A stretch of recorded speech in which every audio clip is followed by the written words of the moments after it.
spoke a word, you were singing over me. You have been so, so good to me.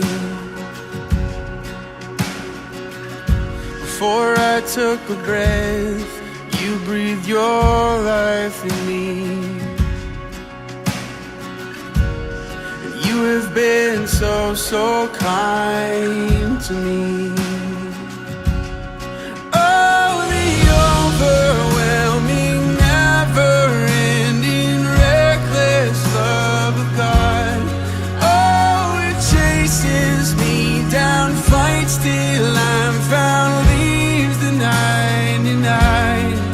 I couldn't earn it, and I don't deserve it. Still you give yourself away. Oh, the overwhelming, never-ending, reckless love of God. Yeah.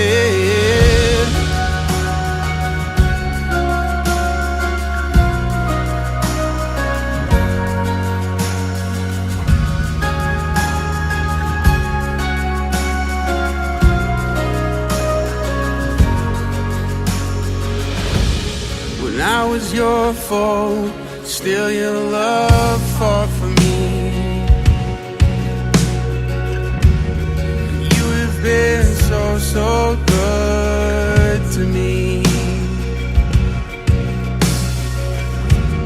When I felt no worth, you paid it all for me. You have been so, so kind to me. And oh, the overwhelming, never-ending, reckless love of God.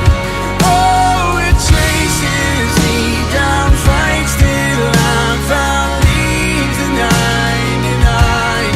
I couldn't earn it, and I don't deserve it. Still you give yourself away.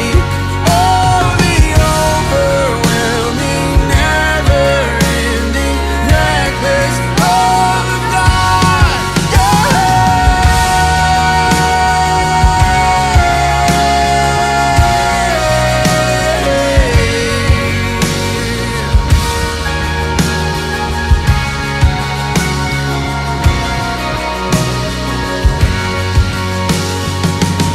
There's no shadow you won't light up, mountain you won't climb up, coming after me. There's no wall you won't kick down, lie you won't tear down, coming after me. There's no shadow you won't light up, mountain you won't climb up, coming after me. There's no wall you won't kick down, lie you won't tear down, coming after me. There's no shadow you won't light up, mountain you won't climb up, coming after me. There's no wall you won't kick down, lie you won't tear down, coming after me. There's no shadow you won't light up, mountain you won't climb up, coming after me.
Todas as vezes que eu canto este hino, mas enquanto estava cantando, há uma expressão nele que diz assim: uma família sem qualquer falsidade, dizendo a verdade. A igreja é a comunidade mais extraordinária que existe no mundo. Porque lá fora, as outras comunidades, a sociedade de um modo geral, ela tem artifícios que não podem haver dentro da igreja. E ela é extraordinária porque ela é um organismo composto de seres heterogêneos. Cada um de nós é de uma maneira. A estrutura de cada pessoa é diferente da estrutura da outra. As minhas duas filhas, elas são diferentes uma da outra. O irmão é diferente da sua esposa. A irmã é diferente do seu marido. Mas o que faz a igreja ser diferente é o fato dela, embora ser composta por este organismo heterogêneo, ela se torna homogênea. Por quê? Porque nós temos um único objetivo. Qual é? Jesus. O nosso objetivo comum é Jesus Cristo, é o Evangelho de Cristo. Há uma história muito interessante, eu não estava pensando em contá-la, mas me veio à cabeça quando estava ali, e é verídica, aconteceu mesmo. Numa igreja havia duas irmãs, muito amigas, e elas tinham um dueto muito bonito, elas cantavam sempre juntas. Houve um dia alguma coisa entre elas e elas discutiram e se tornaram quase que inimigas, não se falavam mais, ou estritamente necessário. No dia de ceia, o pastor leu 1 Coríntios capítulo 11, que é o texto que eu gosto muito de ler nas nossas ceias. E lá diz assim: examine o homem a si mesmo. E ele então fez a seguinte colocação: é importante que nós nos examinemos, e se há algo dentro de nós que precisa ser confessado, se há alguma coisa que não está de acordo com a vontade de Deus, nós devemos fazer isso antes de participarmos da ceia. Se alguém aqui que tem uma diferença com relação a outra pessoa, hoje é a noite do perdão. Ele não sabia exatamente o que ia acontecer entre as duas, ele nem falou para elas, mas a verdade é que uma delas pediu a palavra ao pastor e disse: houve um problema entre mim e a irmã fulano de tal, nós éramos muito amigas, nunca mais cantamos juntos, mas eu quero pedir perdão a ela neste momento. E se o pastor me permite, eu gostaria que ela viesse à frente para cantarmos novamente um dueto. E aquilo fez tão bem para a igreja, irmãos, porque nós temos que ser diferentes do mundo. O mundo precisa ver que a igreja é unida, que nós de fato nos amamos, embora sejamos diferentes. Um é mais extrovertido, outro mais introvertido, um é mais aparentemente mais alegre, o outro mais quieto. Cada pessoa é de uma maneira, e nós precisamos nos aceitar. Nós precisamos criar este sentimento mútuo de homogeneidade, da maneira como nós acabamos de cantar. Então, agora nós vamos orar, e eu gostaria que cada um de nós estivesse pedindo a Deus que nos ajudasse, se há algo dentro de nós que esteja nos impedindo de manter uma comunhão mais perfeita com um irmão, ou com uma irmã, ou com alguém, que Deus nos liberte disso. Deus nos livre desse sentimento e que nós possamos viver realmente como igreja de Jesus Cristo. Nós vamos ter um momento de oração silenciosa e depois eu gostaria que dois irmãos orassem. Hoje os irmãos não precisam vir à frente porque nós não estamos em transmissão. O irmão pode orar onde estiver mesmo, só ore um pouquinho mais alto, mas dois irmãos ou irmãs orando neste momento, agradecendo a Deus pelos aniversariantes, pelo que Deus tem feito na vida dos enfermos, enfim, por aquilo que Deus nos tem concedido. Oremos, irmãos.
Amém.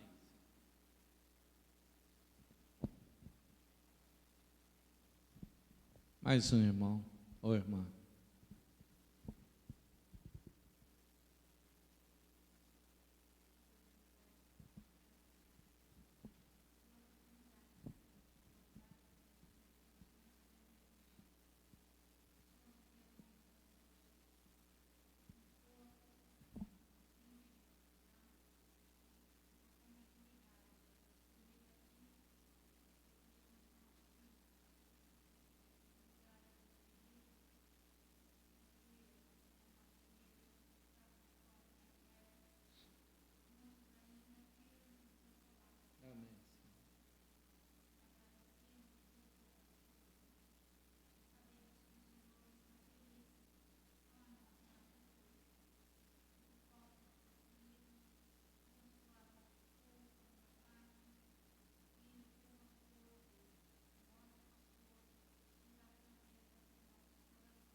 Amém. Os irmãos podem sentar-se.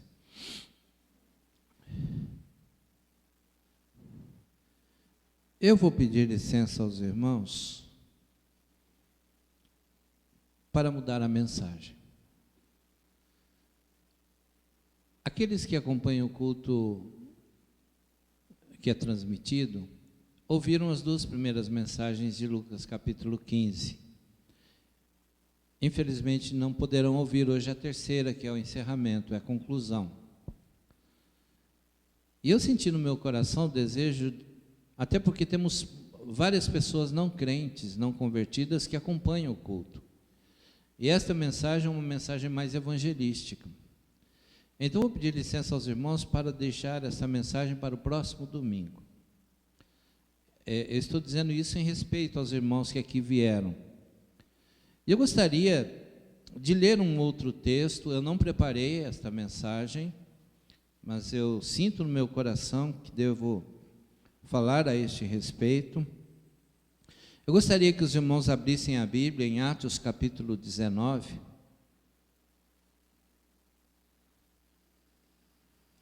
Atos capítulo 11, versículos 19 até versículo 26.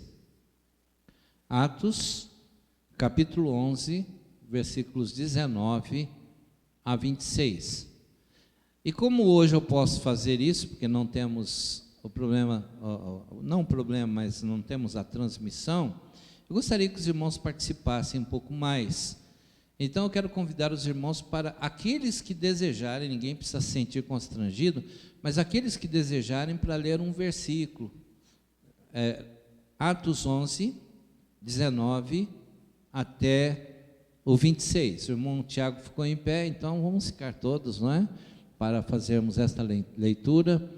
Eu vou ler o versículo 19, aí os irmãos, cada um poderá ler o versículo subsequente. Ora, os que foram dispersos pela perseguição desencadeada pela morte de Estevão, caminharam até a Fenícia, Chipre e Antioquia, não pregando a ninguém a palavra, senão somente aos judeus.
Amém. Que Deus abençoe a sua palavra no nosso coração.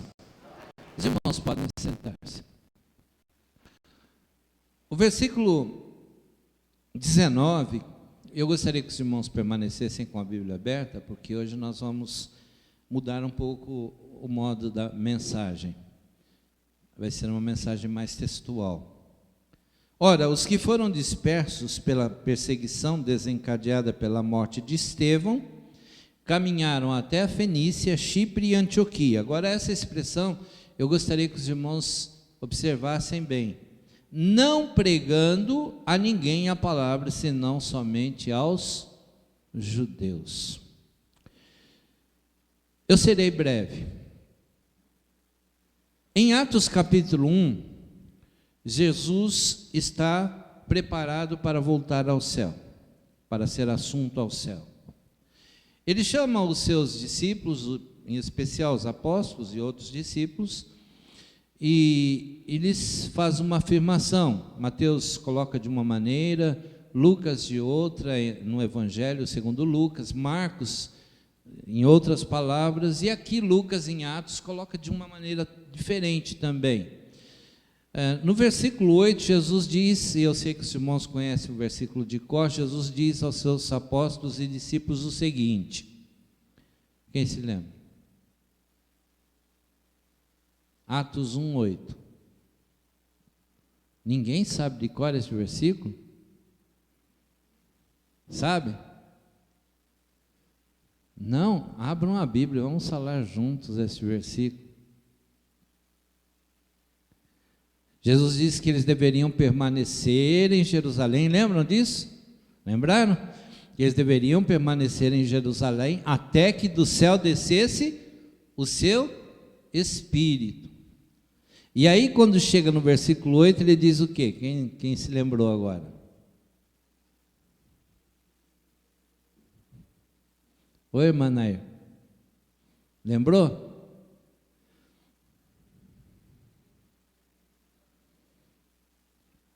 Recebereis o poder, a virtude, depende da versão, do Espírito Santo que há de vir sobre vós, e ser-me-eis testemunhas.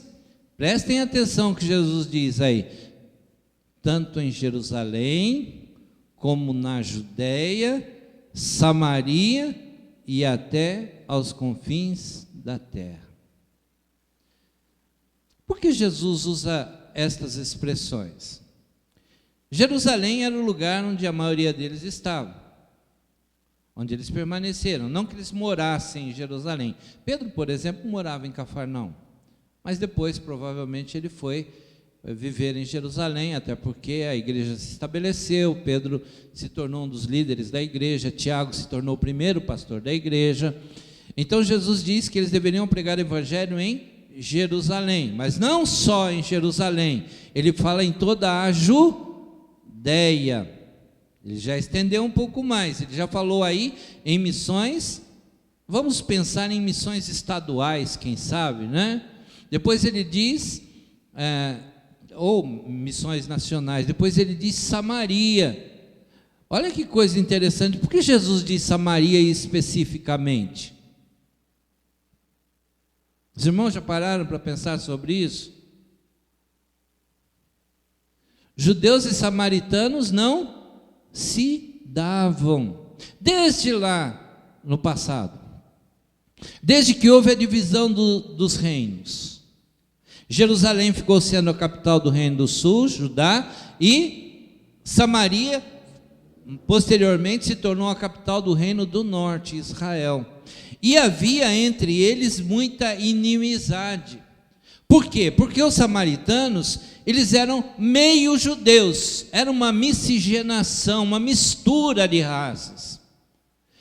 E os judeus não suportavam isso, tanto que os irmãos veem aqui no capítulo 11, que nós lemos, que eles não pregaram a palavra a ninguém, a não ser aos judeus.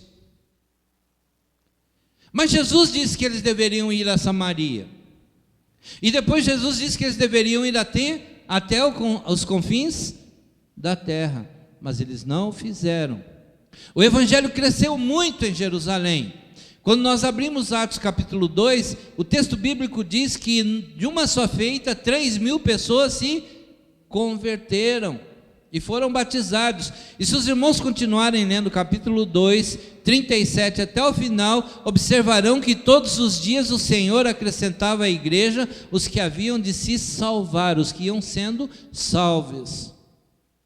O evangelho cresceu muito, mas os judeus, eles eram egocêntricos, eles eram egoístas, eles queriam o evangelho apenas para si, só para eles. Eles não queriam que outras pessoas tivessem acesso ao evangelho. No entanto, Deus deu uma balançada na igreja quando a perseguição veio, e quando ele chamou um certo Saulo para se tornar seu servo. Este homem mudou a estrutura da evangelização no mundo, porque Saulo, depois teve o seu nome mudado para Paulo, ele começou a pregar o evangelho também para os tios, para pessoas que não eram judias. Isso trouxe contra si a perseguição dos judeus. O que me chama a atenção é que muitas vezes os judeus não se preocupavam em pregar o evangelho, se preocupavam em perseguir Paulo porque ele pregava o evangelho. Ou não é verdade? Ele fala sobre isso. Já perceberam como isso acontece hoje ainda? Muita gente não se preocupa em pregar, mas em criticar aqueles que pregam a verdade. Você vai naquela igreja, lá não tem Espírito Santo. Já ouviram isso?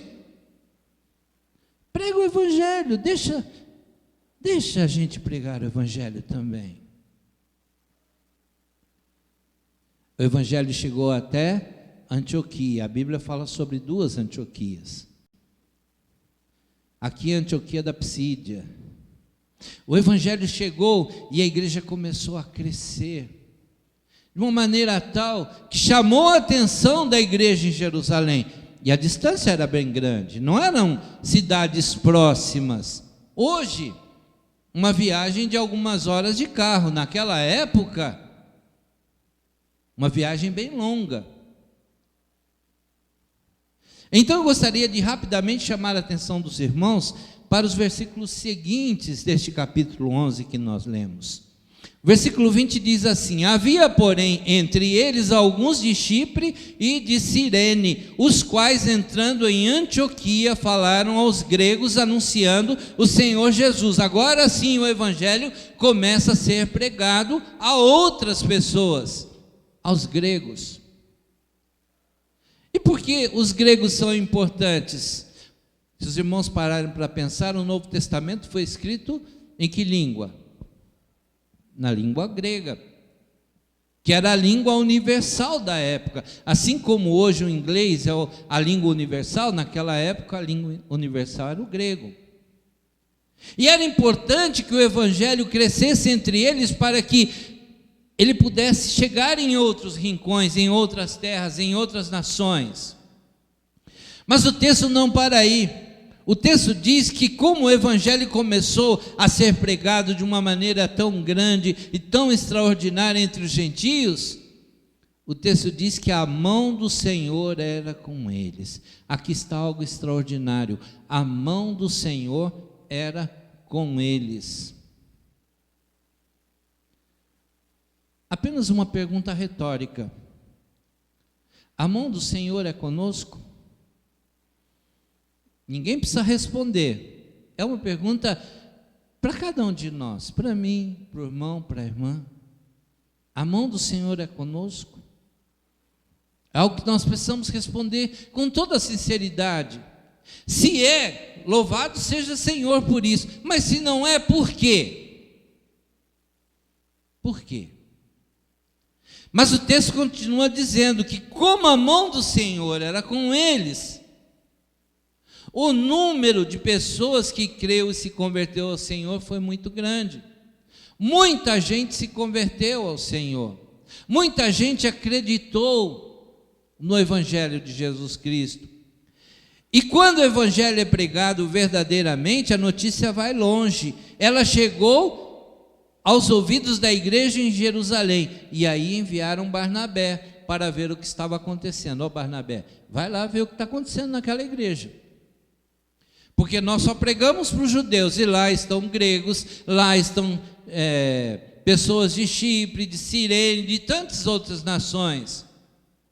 Deve haver uma grande confusão naqueles lados lá. E o Barnabé foi, e quando lá chegou, em loco, ele viu o que estava acontecendo, e o texto diz que ele viu a graça de Deus. E aqui está algo muito importante, que está de acordo com o capítulo 2.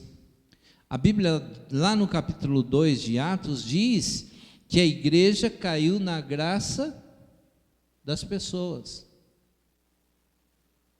E aqui diz que a graça de Deus era sobre a sua igreja. Não importa o número de pessoas, o importante e o necessário é que a graça de Deus esteja sobre a sua igreja. Isso é fundamental. E o texto diz que Barnabé se alegrou e exortou todos a que permanecessem no Senhor com todo o seu coração. Barnabé foi um homem muito sábio. Ele foi buscar Paulo e disse: Paulo, vem cá me ajudar.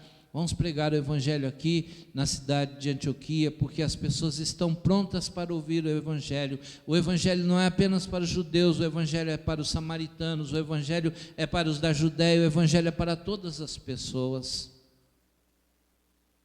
E como isso é extraordinário, irmãos, quando lá no nosso trabalho, no lugar onde nós estudamos, no lugar no escritório, na indústria, onde quer que estejamos, as pessoas possam olhar para nós e ver a graça de Deus sobre nós.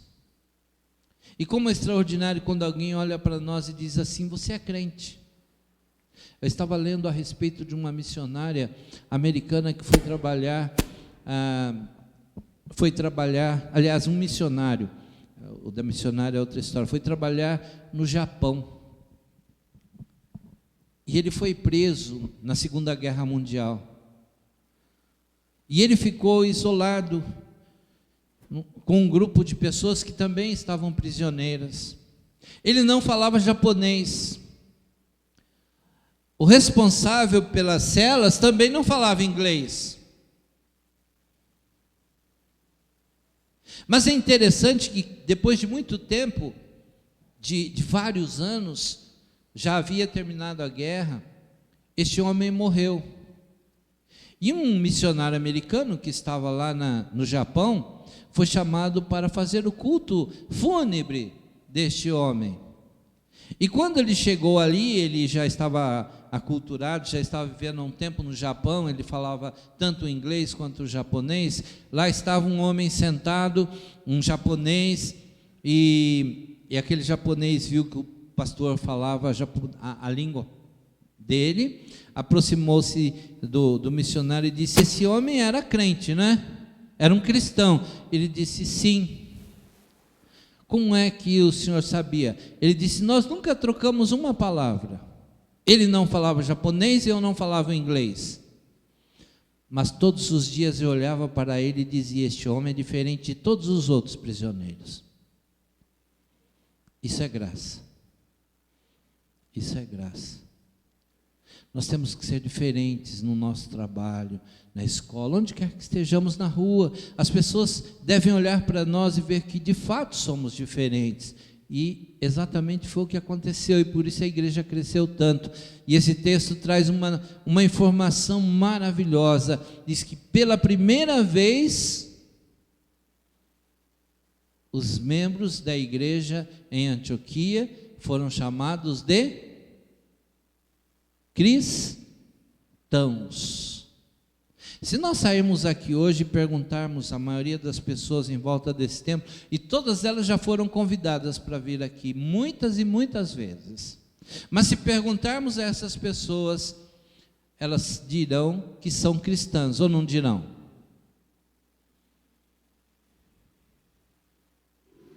A maioria, não vou dizer 100%, mas a maioria há de dizer que é cristã.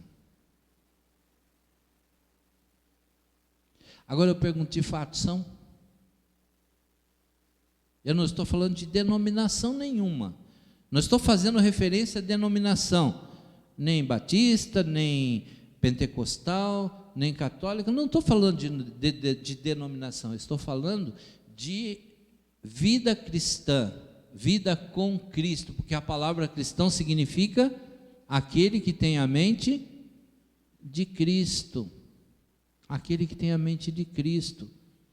Há muita gente dentro de igrejas evangélicas que, infelizmente, vão ouvir a voz de Jesus dizendo: apartai-vos de mim, maldito. Senhor, mas eu era membro lá da igreja, eu não te conheço. Está lá em Mateus capítulo 7, não sou eu que estou inventando. Não é?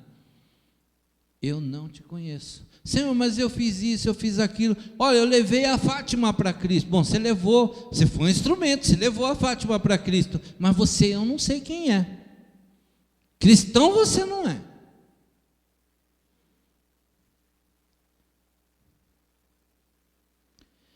Hoje, ser cristão é modismo. Se os irmãos pegarem os relatórios da ONU e de organismos que falam a respeito do número de islamitas, disso, daquilo no mundo, vão ver que mais de 3 bilhões de pessoas são consideradas cristãs.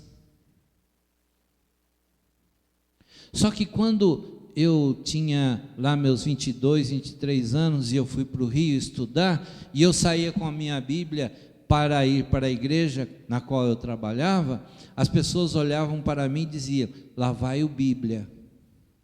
Porque no Rio, os crentes são considerados Bíblias.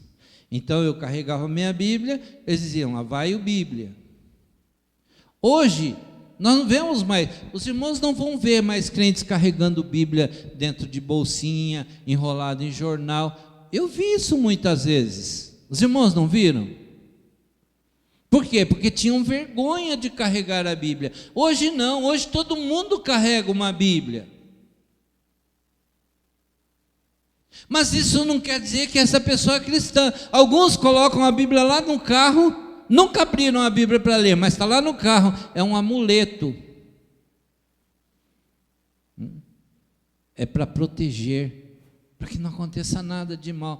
O irmão entra num gabinete ou num consultório qualquer, podem olhar. Na maioria dos consultórios que eu já fui, existe uma Bíblia aberta, e quase sempre no Salmo 91, versículo 1. Aquele que habita no esconderijo do Altíssimo, à sombra do Onipotente.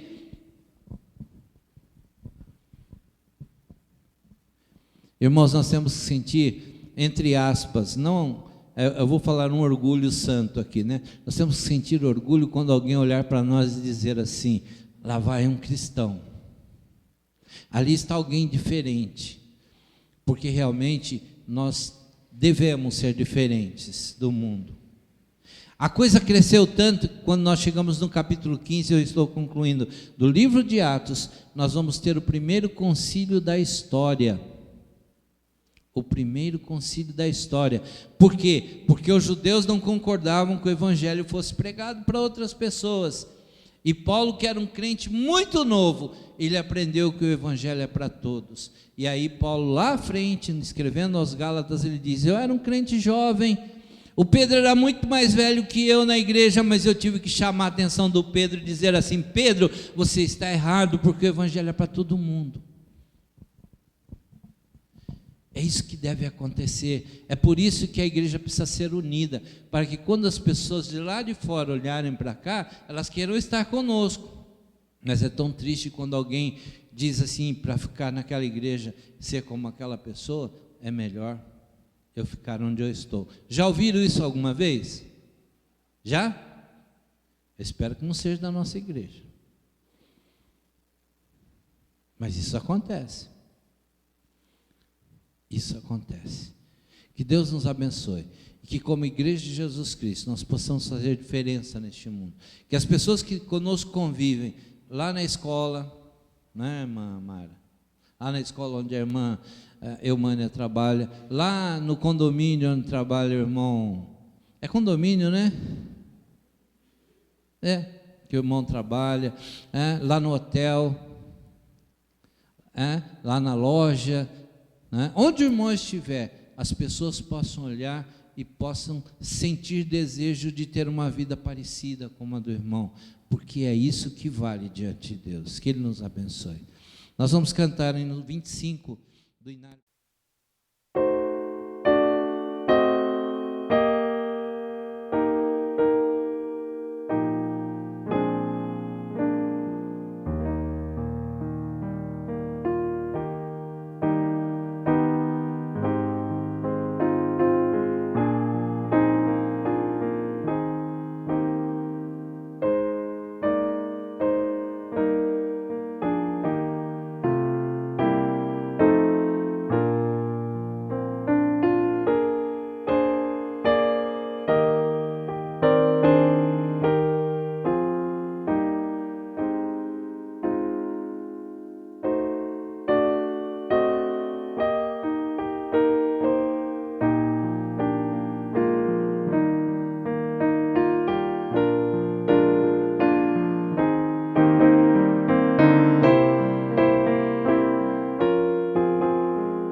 que eu cresça belo e puro aos olhos teus.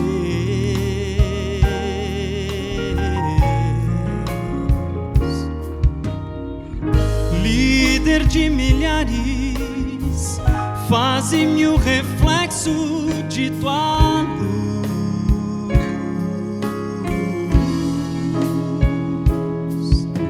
Estrela da manhã, que eu transmita ao mundo teu amor.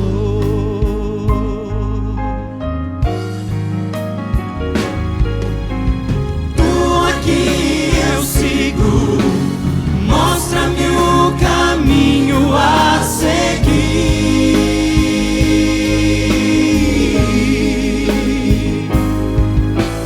Mostra-me tua glória, teus juízos quero conhecer.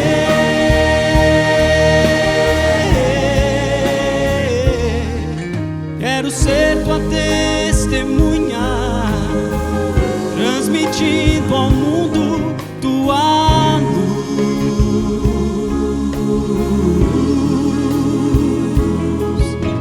Estrela da manhã, que eu transmita ao mundo teu amor.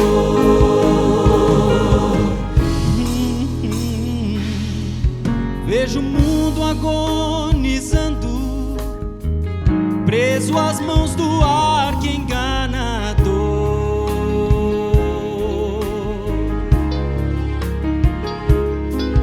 Tateando na escuridão, preso às derrotas que sofrer.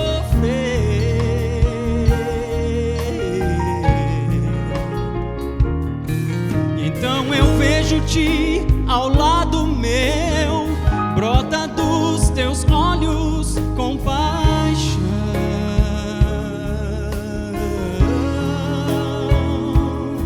Oh Cristo, vem em mim viver, teu reflexo ao mundo quero ser.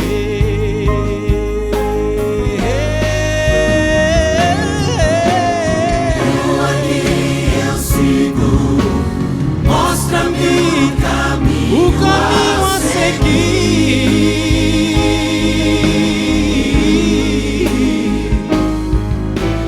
Mostra-me tua glória, teus juízos quero conhecer.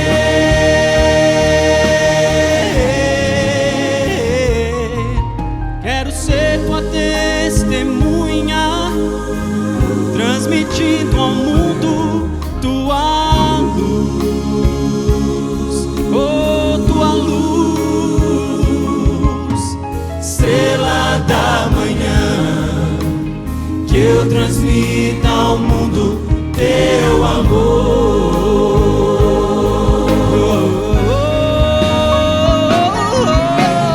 Tua que eu sigo, mostra-me o caminho a seguir.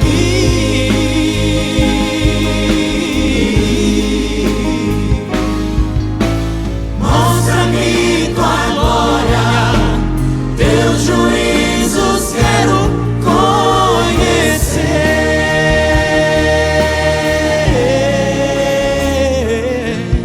Quero ser tua testemunha, transmitindo ao mundo tua luz. Oh, tua luz, estrela da manhã, que eu transmita ao mundo teu amor.